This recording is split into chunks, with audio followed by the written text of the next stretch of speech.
Hello and welcome back to episode So Many Insane Plays of the VSL for a change. Steve, welcome back. I'm Kevin Crone with my partner in crime, Steve Menendian. Steve, I didn't hear you there. Is your mic working? I'm still not getting Steve. Jiggle your input there. See if that works. Hey, I can hear you now. Oh, no, wait. No, do it again. I could hear you a little bit, and then it cut out. Do it again. No, still nothing yet. Steve's going to keep trying this, and then we're going to get a chance to talk about our match. Oh, well, there, we used the other mic. Sure. Yes, I can hear you now, but sit close, please. All right. So I believe that matchup favors you in the long run. But my deck has a lot of counter spells, and if I get them in just the right proportion, then I get to win, and that's pretty much what we saw there, I think. Yeah, your deck is probably, it might favor me in the long run, but your deck is probably one of my worst matchups. It's tricky. You have, I was looking at your deck on the Google sheet. You not only have, hold on. Yeah. Got a little robot voice for Steve there.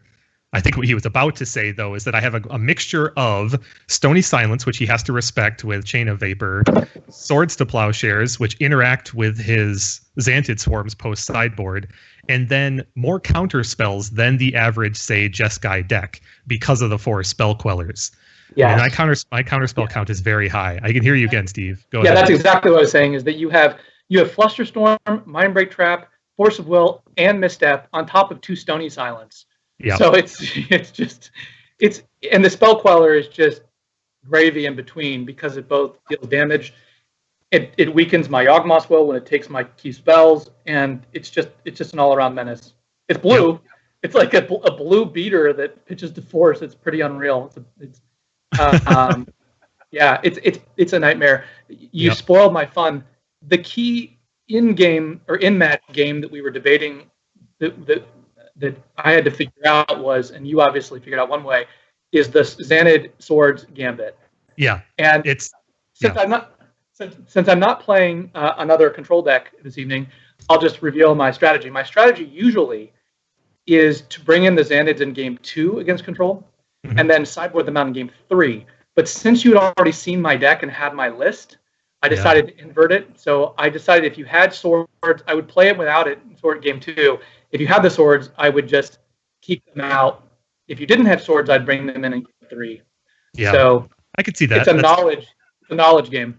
Yeah, that's true. You're at a disadvantage in that game given the deck lists. In fact, I'm doubly advantaged because I know about the Xantids, which means I know I get to make the choice of whether or not the swords come in. But also, I know your disruption package. I know that I'm facing Duress, Pact of Negation, Mental Misstep, but no defense grids. See, if I don't know your list, I would likely have Fragmentize in over the Plows for game 2, which gets you a double advantage. That means you could get the benefit of Xantids if you wanted them or not.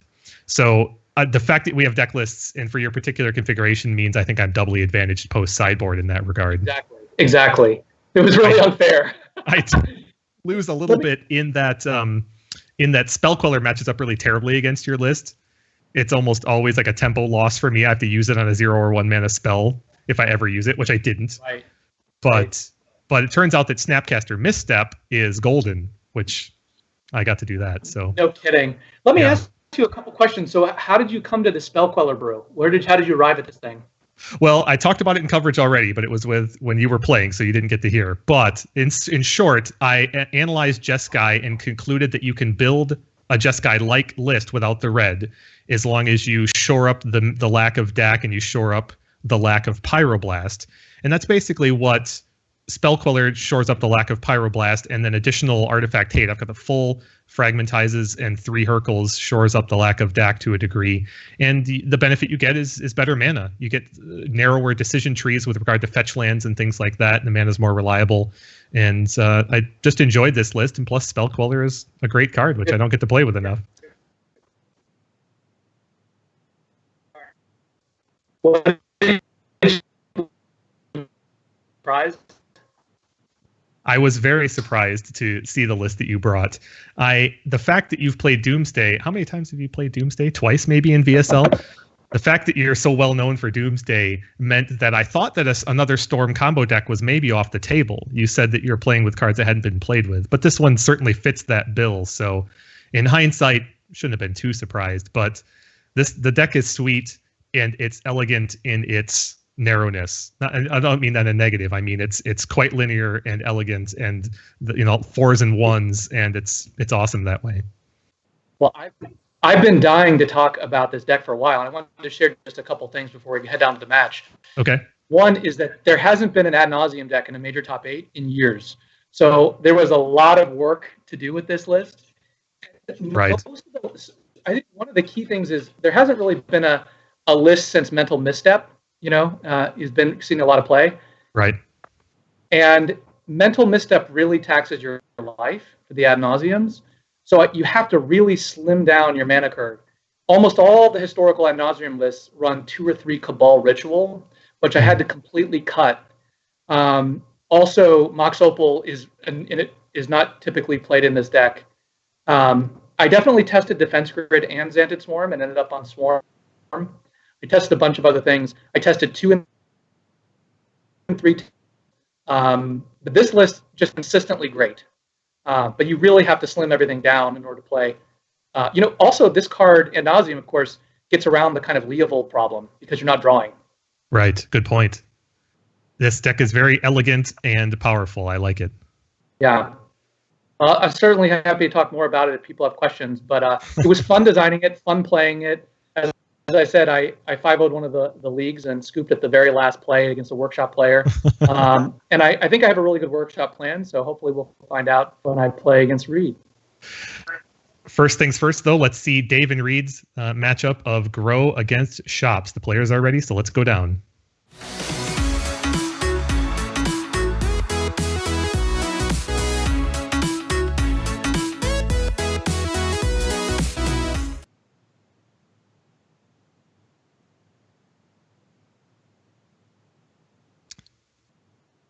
Okay. Looks like Dave is on the play, given that he has the priority, and that is incredibly good for him, especially because this is the sort of hand which is really challenging on the draw against Chops. He does have good mana, though. A basic, a fetch, means he could play several things undisrupted by Wasteland. Yeah. What do you think about the choice between Ponder and Brainstorm on turn 1 here?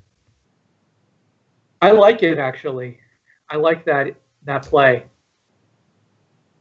It gives him, I think, maximum options, right? It does. He sees the maximum amount of cards. Now, Dave has been a champ at drawing Ancestral Recall tonight. Well, he's got maximum recursion, so he really needs it as quickly as possible, doesn't he? This is really great for Dave. I mean, what Dave really doesn't want to see is a sphere effect. And yes. Reed has only creatures, so... It's about as good as it could be for Dave. We'll see if he strips here or wastes. I think Ancestral plus Waste is a completely reasonable line here, depending on what he draws into. Absolutely. Ooh, Lotus plus... Oh, please tell me that's Mana Gorger Hydra. Please, one time, dealer. Mana Gorger Hydra. Yes! Oh, excellent. I can die happy. Well, this is going great for Dave. Obviously, Foundry Inspector is fantastic here, but it's... Oh, geez, the Mana Crypt is a killer. But that Wasteland was still very, very good for Dave. Reed has excellent plays here. Yeah, it's also good that Reed has almost every creature in his deck, except for the one creature that can deal with it right now, right? That's right. The one he wants right here, he doesn't have. All these other creatures are about to pale in comparison next to this enormous Mana Gorger Hydra. And Reed has Tolarian Academy. Look how much mana this Mana Gorger Hydra is going to gorge. He's going to be very sad when he runs into the strip mine. It's interesting. There's a case to be made for leading with strip mine psychologically, because if you lead with Wasteland, Reed might be more inclined to double check to see whether if you lead with strip mine. You see what I'm getting at, Kevin? I do. There's a psychology, that strip mine is much more widely played, and revealing that you have Wasteland, reminding your opponent that you play with Wastelands might be a psychological reason not to play the Academy here, but to play Ancient Tomb instead. Well, he'd play. Let's see if he plays the Academy or the Tomb. Right. He does. Yeah. But I right. think when you're playing a deck that has all non-basics, I think you always lead with Strip Mine if you have Wasteland. Good point. Now, Reed's play here is no slouch, right? He just put an enormous amount of power and flexibility onto the board. Dave has a Brainstorm. Ooh, Baral. That's fun, too. But Dave's going to Brainstorm. Managorger Hydra will become 6/6.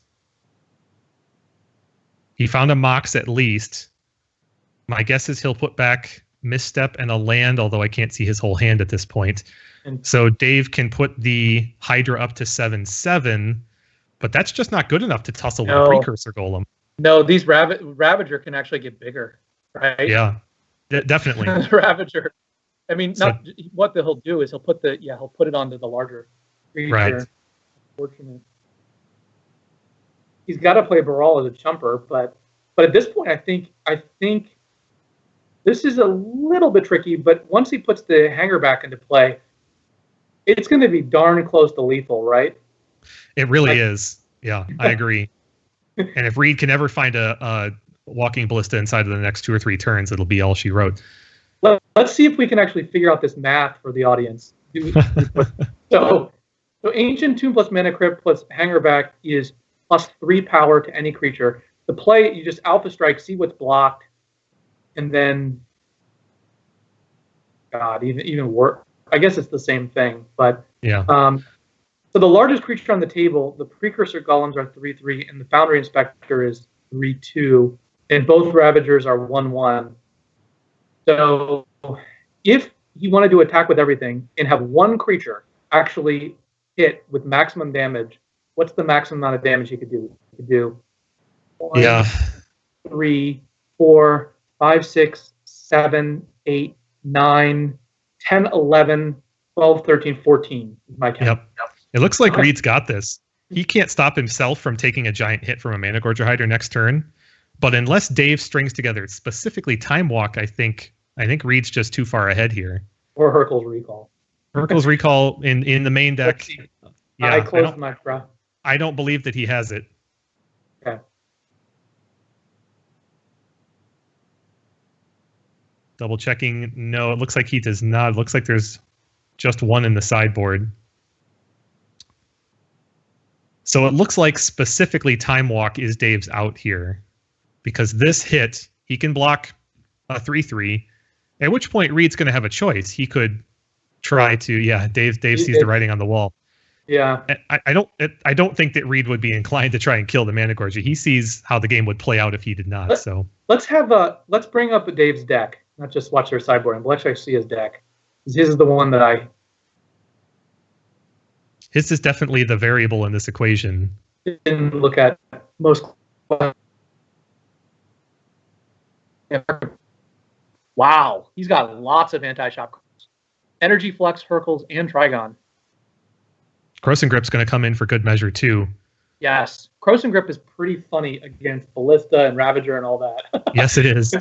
So that's 5 cards that come in pretty obviously, 4 missteps that come out pretty obviously. What's your 5th cut from Dave's list? Well, you want to keep in Baral. I think so. Compulsive Research is the top of the draw curve, right? It might be well, it's hard to say. I'm looking at Daze, and Daze is pretty soft. I'm looking at Spell Pierce too. Against modern shops, Spell Pierce is not at its best. That's true. That's a good point. In the days of 9 spheres, yeah. Right. There are the fewest targets there have ever been for that spell in today's vintage. You know what? I'd probably cut one of the regrowths. That's reasonable too. Yeah, that's reasonable too. It's there. I mean, you have a lot of possible cuts, but I'm trying to see. So his mana base is 4 tropical island, 4 fetch, 2 island, and 1 forest, as well as 3 wastelands and strip. That's a pretty light mana base. He does have full Moxen Wonder- and Mana Crypt, though. Yeah. You may need the regrowth fetch lands. Yeah, but there's nothing wrong with that play, really. I mean, that's part of it. This just seems like a reasonable mana base. Plus, he has just about as many cantrips as you can. Brainstorm, Ponder, for I think I would cut the compulsive research. You're never going to want to discard a land. So that's the cut. Yeah, that's possible. Regrowth lets you reuse your anti-shop sideboard cards too, especially Hercules. Yes. So let's see, what's Dave in the process of doing? He's cut a regrowth and a compulsive research. So which suggests, yeah, but that means he kept in, no, it looks like Spell Piercers are in his sideboard too. Something tells me I must have miscounted or something because... Maybe he made fewer missteps than we thought. Yeah, could be. Both players, it looks like Reed is down to the wire in terms of what his submission is going to be. Interesting to see that Reed left Hangerback Walker in the sideboard there. That might be a hedge against Energy Flux. Well, Dave has a decent mana hand. He can fetch both basics if he wants to and has turn 1 Deeproot Champion. That's reasonable with Wasteland and a second Deeproot Champion to back it up. I agree. It is reasonable. The problem is he doesn't really have any spells to follow it up. I do like the play of turn 1 Deeproot Champion, turn 2 regrowth your fetch land. Unfortunately for Dave, Reed has access to Walking Ballista for X=2, which just gets to kill this Deeproot Champion. Yeah, murdered. Unfortunately, gone are the days of the 4 probe lists, for example. Dave's is the style of deck that would almost certainly be enjoying 4 Gitaxian probes here, which would make a 2/2 Deeproot Champion on turn 1.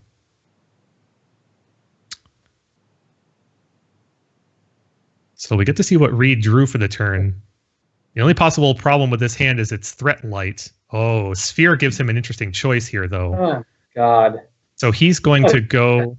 He's going to go Foundry. I mean, the typical play I would see online would be Foundry and... yeah. You're right. Because of Sol Ring, he could go Inspector, Ballista, Sphere, which is pretty darn strong. It looks like he's highlighted Ballista to cast it, but second guessing himself. He might have just reconsidered using the Inspector play. I think there's a lot of value to playing a 2/2 Ballista and keeping it in play with 1 counter because it helps you against future Deeproot champions. Yeah. The other thing he could do here is he could go Foundry, Inspector, Sol Ring, and then he could tap the Sol Ring and play Revoker and Sphere. True. That means the Deeproot champion still has a chance to grow by 1, maybe 2 counters, depending. But how is Dave going to play a spell if he's revoked the Sapphire and has and has a Sphere in play? I think the only way that happens is if Dave pulls a Mox off the top. Reed knows pretty well by the way Dave's first turn went that there isn't another Mox in his hand right now. This is so brutal. This is why Foundry Inspector is almost as much of a menace as Lost Column was. Right. Really obnoxious. This is also an example of how Ballista suppresses so many aggressive strategies in Vintage. Dave has a perfectly reasonable opener here, playing his 1/1 on turn 1 that's going to grow throughout the game, but because Ballista is creature-based removal... I just don't see the logic behind this line.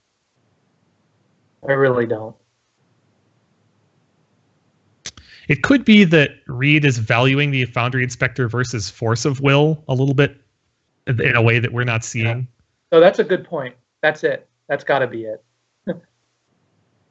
That's got to be the reason. No, that's true. I don't understand that, though, because of how much mana Reed has.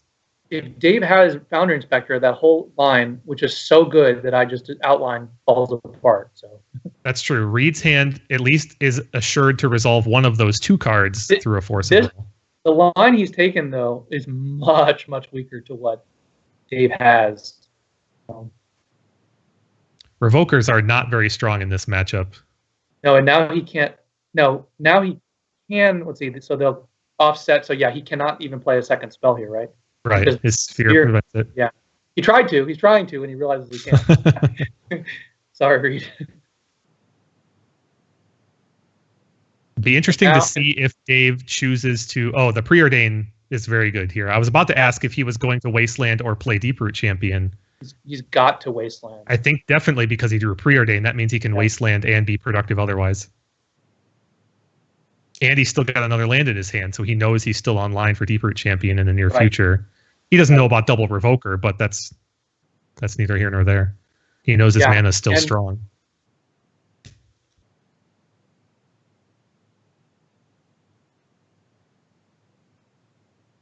It's a good thing he's got an island because he's going to need it. So Dave finds Baral off of Preordain. That's a good draw. It's pretty good, but it doesn't match up well against Foundry Inspector in combat, sadly. Odd.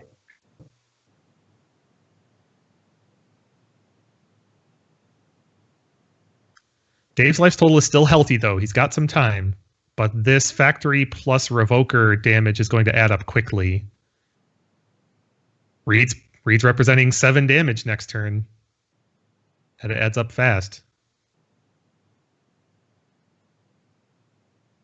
And because it's Sphere of Resistance and not Thorn anymore, these Deeproot Champion and Baral are stranded for the moment. Reed going for the more conservative play, I think, of putting 2 Revokers on Sapphire. Puts the same amount of damage on the table, I suppose, as the Factory does. Dave pulled just about the best card he could, though, in Preordain. Hopefully, for his sake, this will find a mana source, which it did. Oh, Strip Mine. What a dagger.